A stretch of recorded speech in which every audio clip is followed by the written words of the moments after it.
Manly, real man, not with the gay shit. You niggas sick and gross me out, transforming into a bitch. I don't want that dirty pussy, little mama. I ain't spending no a trick. Don't need you to put me on. I put myself on. Just came up on another lick. Bills paid, belly full, in lack for nothing. Nigga, do me, stay in my lane. Fuck trying to be another nigga with nothing. Brainwashed and continue lied to our social media. Censor everything real good into destruction. Let's also be clear. The future is not just happening. The future is built by us. I wanted to ask when you all think we're going to move from this form factor to something that's on your face glasses and when computing's all in the edge. All right, 50 seconds. Who wants to answer quickly? I think it will go, it will, first of all, it will definitely happen. I was talking about 6G earlier, which is around 2030. I would say that by then, definitely the smartphone as we know it today will not anymore be the usual kind of the most common interface. Wow. Many of these things will be built directly into our bodies. So this is Pekka Lundmark, who became president and CEO of Nokia in 2020. And he recently appeared in one of WEF's Blue Rooms there, where he told an audience member that he believes by the rollout of 6G, which they apparently plan to be doing around 2030, the smartphones people are walking around with in their hands right now will be obsolete, and these devices will instead be built directly into people's bodies. And before I make the actual point that I came on here to make, can I just say, I really wish that all of these people would stop acting like this is just the next logical step for this technology. What other technology is that the next logical step ever? It's not like they came out with a microwave oven and then the next logical step was put it directly in your mouth so it could cook the food while you eat it, or wow, bicycles are really great, get places really fast. Next logical step, can I attach that to my ass, just right to me all the time? All the time. I want the bicycle to be part of my ass so that I don't have to ever be separate from it. I want it to just be right up in there. This is not the next logical step is put it in your body. I feel like that's silly. The way that they talk about this, like we're all just supposed to know that and accept that and think that that's normal to do. It's if you really just step outside of it for a second as if you were, an alien from outer space or something. In one of the comic books that passes as a History Channel show these days. We became human. And you saw that, you would be thinking, that's a really bad move. Maybe you should take a step back and tone down the hubris a few thousand notches and maybe consider that there's some ramifications there that you might not seem to get. Many of these things will be built directly into our bodies. That dude's face after he answers the question. Wow to that. But look at this lady following it up real quick. And one of the important statements we've, I think, made at our most recent developers conference is that we believe that one of the big advantages of augmented reality is actually solving problems here on Earth. And it will be things like having glasses and being able to translate as you speak with glasses. And those are very close. Holograms will be. She's like, dude, you're not supposed to go straight to telling them they're putting it in the brain. We got to put it on their face first. They have to wear it on their body and get used to that first. You're skipping a whole step here in the plan. What the hell? Holograms will be very, very high quality in the era of 6G. I've already seen 5G based hologram demonstrations. They already work, but then with the next generation technology, we could be having this meeting so that in reality we would be sitting in different parts of the world. And then he's just like, no, we're just going straight to holograms. It's going to be like Star Wars, and you're going to put things in the brain. All right, well, I've enjoyed seeing you for the last time I'll ever see you in person. I look forward to seeing you at next Davos. Thank you very much to our amazing panel. And I know everybody knows my opinion on this. I've made it pretty clear. And hey, if other people think this is super cool and they just cannot wait to do this, that's really everyone else's body, their choice. I am your body, your choice. I actually do believe in that. If those people want to make that decision for themselves, I am not in any position to tell them not to. But I feel like I at least have to bring up a point about this because I don't think these transhumanists have really thought through, okay, what happens when they become obsolete? Because they're sitting around talking about how we're all going to become obsolete, the people like me who don't want to put a smartphone into my brain. But the reason I don't want to put a smartphone into my body is the same reason I don't want to do a lot of things giant corporations tell me to do. I don't trust them. I don't trust them. And to trust them with something that's to that level, I mean, we've already been told over and over about these phones, how they're tracking us, how they're tracing on us, how they're spying on us, how we're being manipulated by the algorithms and technology that these phones employ with increasing efficiency. But somehow, at some level, we're supposed to just put all that to the side, just sweep that on over to the side there, step over that giant mountain of bullshit, essentially, and then give up all autonomy altogether and say, no, I think this will go well. I think this will go well. You sit down at your computer, if you have Windows on your PC, and it doesn't go well. You know that you can't keep your old version of Windows. You have to just keep upgrading and upgrading, and then there's all the glitches and the blue screens of death. Hey, let's put that whole mess inside the body, right? Why would anybody... I have a pretty strange imagination, I think probably most people would say. And I can go many, many places within the realms of my mind. One place I have a very hard time getting to is how are people actually going to put a 6G emitting smartphone in their brain, and society is going to just continue to function with that. It's barely functioning now with people having these things in their hands. But that's not even really the bigger thing, I think, is that we're going to continue to pretend like non-ionizing radiation doesn't exist, or if it does, it's not anything we need to talk about, think about, learn about, be concerned with. We're going to continue to pretend like our entire body isn't run on electrical signals, though. That doesn't make sense to me. So we're going to have a 6G device in the body or in the brain or whatever it is. And that's just going to be fine, because our entire body is not made up of atoms that have electrical fields, and every single process in our bodies is not run on electrical signals. We're going to continue to pretend like that's not the case, even though it's basic knowledge that we have known for many, many, many, many decades. I don't understand that. I cannot wrap my mind around that unless we're just going to pretend like that's not the case. And I don't know how everyone's going to be able to do that. I just can't see this actually working out. I don't think the body itself was meant for that. And I don't think our society is ready for anything even remotely close to that.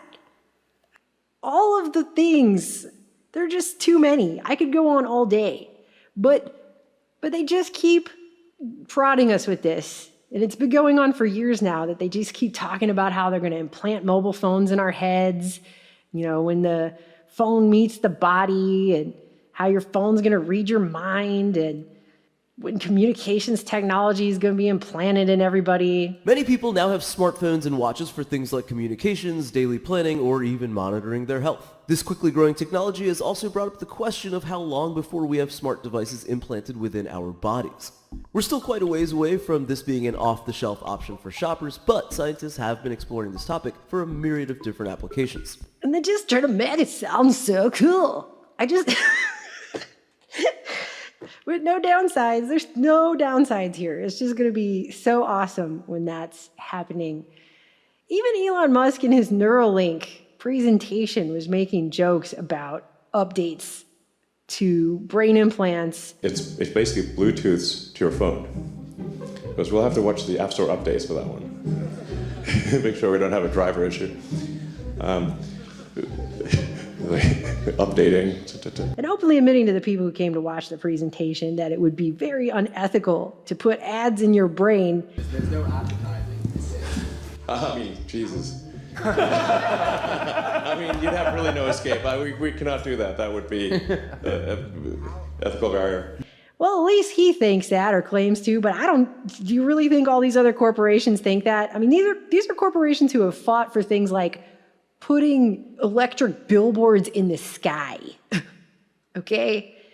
These are the same corporations that have plundered the earth of resources, desecrated it, turned many of our rivers into toxic wastelands. I mean, But it'll be fine when it's inside you. Don't worry, you're going to be covered, right? Well, this is an article that came out earlier this year.